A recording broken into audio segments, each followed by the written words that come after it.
Hey Grownups, I have something exciting to share with you. There's a brand new kids podcast out now that I think you're going to love. It's called Mysteries About True Histories.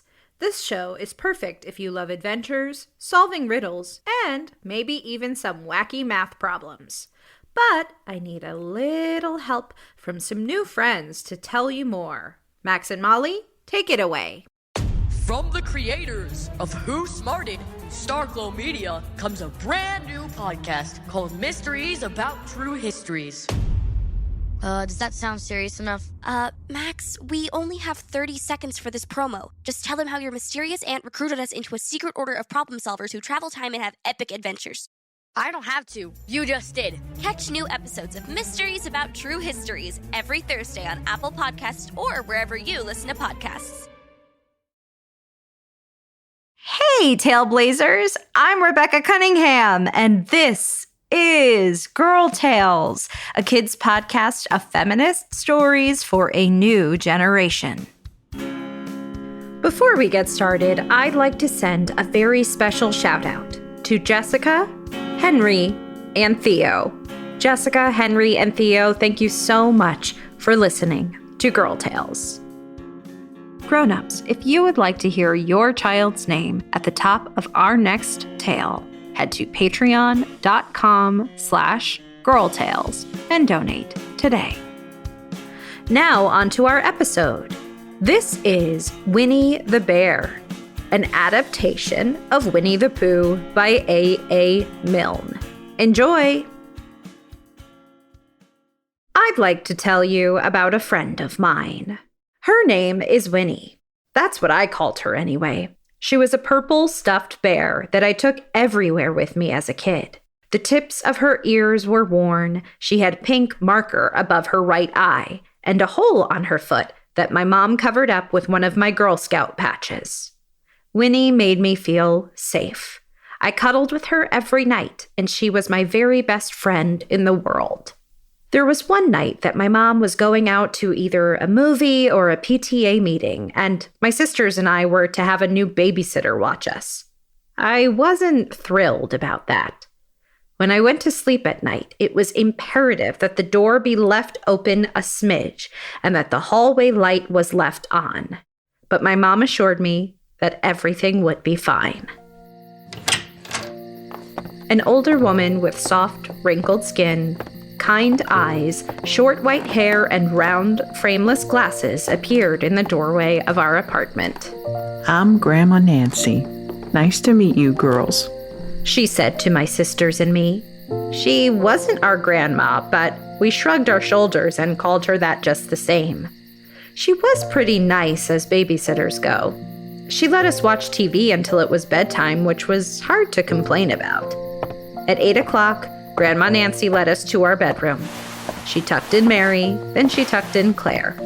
When she came to tuck me in, she pointed to Winnie. And who is this? This is Winnie, I told her. Hello, Winnie. Nice to meet ya. And who are these characters? She asked as she pointed to the two stuffed animals at the end of my bed. That's Rabbit, and that's Piglet. Well, good night, Rabbit. Good night, Piglet. Good night, Winnie, and good night, Rebecca. It was lovely being with you and your sisters this evening. Good night, Grandma Nancy, I said back to her as she walked to the door and turned out the light. Unfortunately, she immediately closed the bedroom door all the way and then turned out the hallway light. I was never going to fall asleep like this. I laid there, eyes wide open, rubbing Winnie's ear, wondering if I was ever going to fall asleep. After what felt like forever, I decided I'd get out of bed and make my concerns known to Grandma Nancy. With Winnie in tow, I walked out to the living room, where Grandma Nancy was sitting on the couch. What's the matter, hon? She asked me. I can't sleep, I responded. Well, that's no good. How's about a story? Well, okay. Could you tell Winnie one? I asked, holding Winnie out to her with both hands. I suppose I could. What sort of stories does Winnie like? Stories about herself. Oh, I see. Well, why don't you two come sit here with me and I'll tell you a story about Winnie. Once upon a time, a very long time ago now, about last Friday, Winnie lived in a forest all by herself.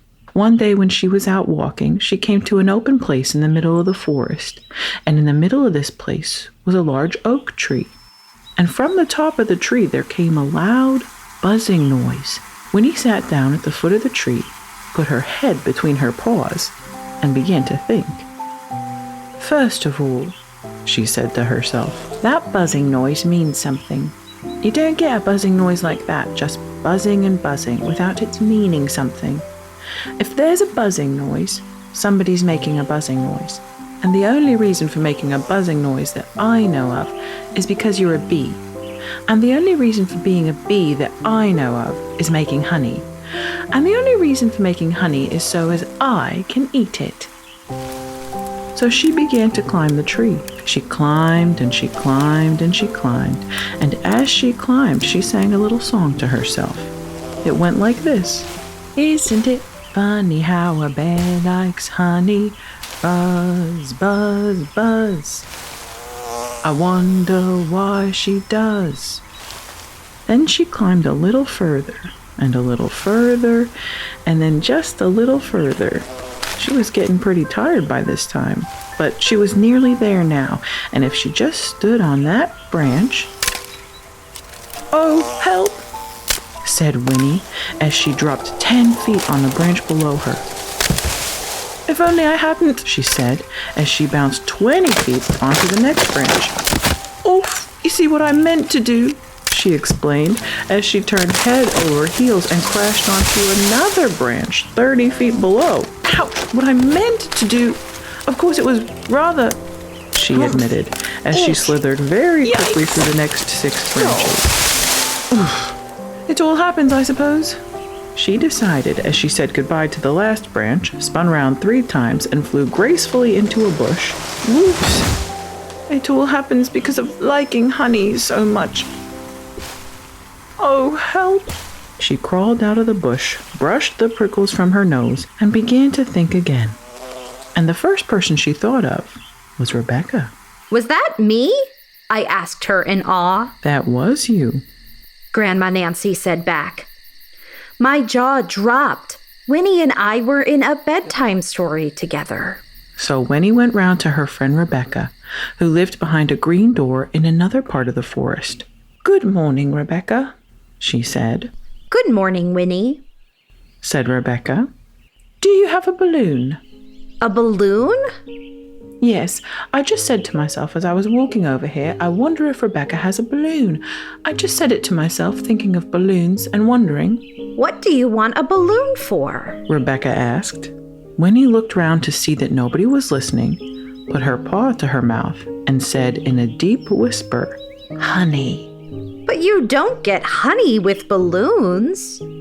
I do, said Winnie. Well, it just happened that Rebecca had been to a party the day before at the house of her friend Piglet, and there were balloons at the party. Rebecca had had a big green balloon, and one of Rabbit's cousins had had a big blue one and had left it behind, and so Rebecca had brought the green one and the blue one home with her. Which one would you like? Rebecca asked Winnie. She put her head between her paws and thought very carefully. When you go after honey with a balloon, the great thing is not to let the bees know you're coming. Now, if you have a green balloon, they might think you were only part of the tree and not notice you. And if you have a blue balloon, they might think you were only part of the sky and not notice you. And the question is, which is most likely? Wouldn't they notice you underneath the balloon? Rebecca asked. They might or they might not, said Winnie. You never can tell with bees. She thought for a moment and said, I shall try to look like a small black cloud. That will deceive them. Then you had better have the blue balloon, Rebecca said. And so it was decided. Well, they both went out with the blue balloon, and Rebecca took her boomerang with her just in case. A boomerang? Yes, it will become very important later, you'll see. Winnie went to a very muddy place she knew of and rolled until she was black all over. And then when the balloon was blown up as big as it could be, and Rebecca and Winnie were both holding on to the string, Rebecca let go suddenly, and Winnie floated gracefully up into the sky and stayed there, level with the top of the tree and about 20 feet away from it. Hooray! Go, Winnie! Rebecca shouted. Isn't that fine? What do I look like? Shouted Winnie down to Rebecca. You look like a bear holding on to a balloon, Rebecca said. Not like a small black cloud in the blue sky? Winnie asked anxiously. No, not very much. Well, perhaps from up here it looks different. And as I say, you never can tell with bees. There was no wind to blow her nearer to the tree, so there she stayed. She could see the honey. She could smell the honey, but she couldn't quite reach the honey. After a little while, she called down to Rebecca in a loud whisper. Rebecca! Hello! I think the bees suspect something. What sort of thing? I don't know, but something tells me that they're suspicious. Perhaps they think that you're after their honey. It may be that. You never can tell with bees. There was another little silence, and then she called down to Rebecca again. Rebecca! Yes? Do you have an umbrella in your house? I think so. I wish you would bring it out here and walk up and down with it and look up at me every now and then and say, "Tut, tut, it looks like rain." I think if you did that, it would help the deception which we are practicing on these bees. Well, Rebecca laughed to herself. Silly bear. But she didn't say it aloud because she was so fond of Winnie, and she went home for her umbrella. Oh, there you are. I was beginning to get anxious. I have discovered that the bees are now definitely suspicious, called down Winnie as soon as Rebecca got back to the tree. Should I put my umbrella up? Rebecca asked. Yes, but wait a moment. We must be practical. The important bee to deceive is the queen bee. Can you see which is the queen bee from down there? No. A pity. Well now, if you walk up and down with your umbrella, saying, "Tut tut, it looks like rain," I will do what I can by singing a little cloud song that a cloud might sing. Go! Tut tut, it looks like rain. Tut tut, it looks like rain. Tut tut. So while Rebecca walked up and down and wondered if it would rain, Winnie sang this song. How sweet to be a cloud floating in the blue. Every little cloud always sings aloud. How sweet to be a cloud floating in the blue. It makes her very proud to be a little cloud. The bees were still buzzing as suspiciously as ever. Some of them, indeed, left their hive and flew all round the cloud as it began the second verse of this song. And one bee sat down on the nose of the cloud for a moment, and then got up again. Rebecca! Ow! Called out the cloud. Yes? I have just been thinking, and I have come to a very important decision.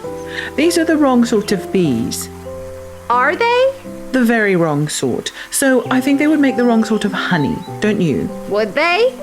Yes, so I think I will come down. How? Asked Rebecca. Winnie hadn't thought about this. If she let go of the string, she would fall. Bump. And she didn't like the idea of that. So she thought for a long time, and then she said, Rebecca, you must hit the balloon with your boomerang. Have you got your boomerang? Of course I do.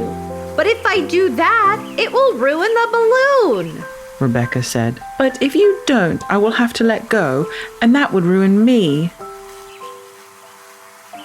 When she put it like this, she saw how it was, and she aimed very carefully at the balloon and threw the boomerang.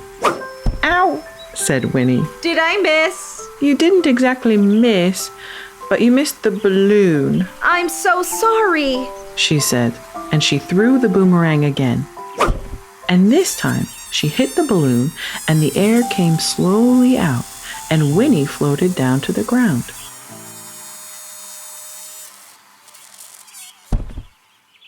but her arms were so stiff from holding onto the string of the balloon all that time that they stayed straight up in the air for more than a week. And whenever a fly came and settled on her nose, she had to blow it off.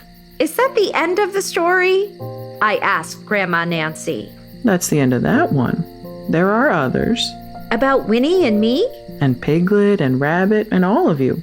I sighed, picked up Winnie by the leg, and walked toward my bedroom. When I reached my door, I turned back to Grandma Nancy. Will you come tuck me in again? I asked her. Of course. I didn't hurt Winnie with the boomerang, did I?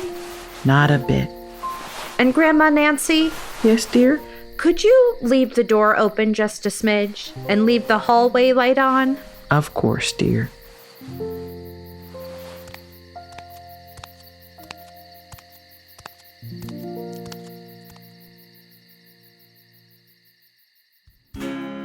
That was Winnie the Bear, written by Rebecca Cunningham, an adaptation of A. Milne's Winnie-the-Pooh. Produced by Chenail, performed by Tessa Flannery and Rebecca Cunningham. Executive produced by Rebecca Cunningham. Don't forget to subscribe, rate, and review on Amazon Music or wherever you get your podcasts. Girl Tales is a Cordelia Studios production. And Grownups, don't forget you can get access to ad-free episodes of the Girl Tales podcast, as well as a range of other shows for the kids in your life by subscribing to Star Glow Plus on Apple Podcasts. Grownups, if you would like extra stories for your Tailblazers to listen to, like the original Alice's Adventures in Wonderland or The Wonderful Wizard of Oz, performed by me, well, there's only one place to get it. Head to patreon.com/girltales and join Team Dorothy or above. And Grownups, you can also find Girl Tales and Cordelia Studios on Instagram, TikTok, and Facebook. And hey, if you loved this story, share it with a friend. Oh, and remember, I believe in you.